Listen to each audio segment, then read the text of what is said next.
নমস্কার বন্ধুরা, কেমন আছেন আপনারা সবাই? তো আমি কি খাচ্ছি বলুন তো? আমি খাচ্ছি পিঙ্ক কালারের ধোসা।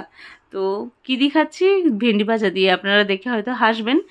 আর এই যে আমার খুশি রানী সামনে বসে আছে, ভাবলাম ওর মুখেও একটু দিই। ও সব কিছুই ট্রাই করে, মানা করে না।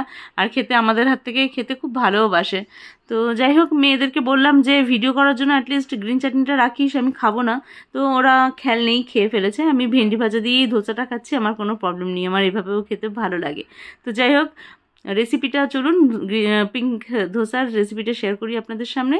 আর আমি এই যে বিটরুট কেটে নিয়েছি, একটু আদার টুকরো, একটু লঙ্কা দিয়ে এটাকে একটা স্মুথ পেস্ট বানিয়ে নেবো। এই আদার টুকরো আর লঙ্কাটা দেওয়ার জন্য ধোসার টেস্টটা আরোই চেঞ্জ হয়ে যায়। আমার খুব ভালো লাগে এইভাবে, মানে আদা লঙ্কা দিয়ে খেতে, বিটরুট দিয়ে কিছু না কিছু মিক্সড করে এরকম কালার চেঞ্জ করে খেতে আমার খুব ভালো লাগে। তো এই যে বিউলির ডাল আর চালের ব্যাটারটা রয়েছে ফরমেটিং করা, আর ওর মধ্যেই আমি এবার এই বিটরুটের মিক্সডটা দিয়ে দেবো। তো দেখুন কেমন লাগছে দেখতে। আমার তো মেয়ের সাথে ভীষণ ভালো লাগছিল, এরকম সাদার মধ্যে পুরো লাল। আমার মানে অনেকক্ষণ ধরে আমি বেশ মিক্সড করেই গেছি। আর হচ্ছে একটু ব্যাটারটা এবার পাতলা হয়ে যাবে, পাতলা নয়, ঘনত্বটা ঠিকই থাকবে, কারণ ব্যাটারটা প্রচণ্ডই ঠিক ছিল। আমি এই যে মিশিয়েছি, তো জলটা আর এক্সট্রা দিতে হয়নি, কারণ বিটরুটের যে পেস্টটা দিয়েছি তাতে ব্যালেন্স হয়ে গেছে।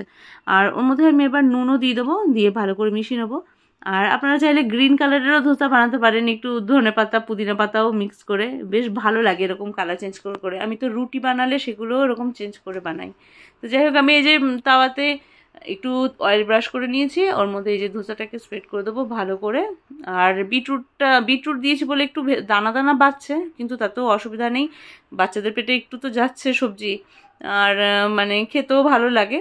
তো তাতেও মানে বিটরুট দেওয়ার জন্য যে এটা ক্রাঞ্চিনেস হবে না তা নয়, বিটরুট দিয়েছি তাতেও এটা খুব সুন্দর ক্রাঞ্চি এসছে, মানে ক্রিস্পি মতন হয়েছে। দেখুন আমি ভাঙবো, কত সুন্দর ওটা ভেঙে যাবে।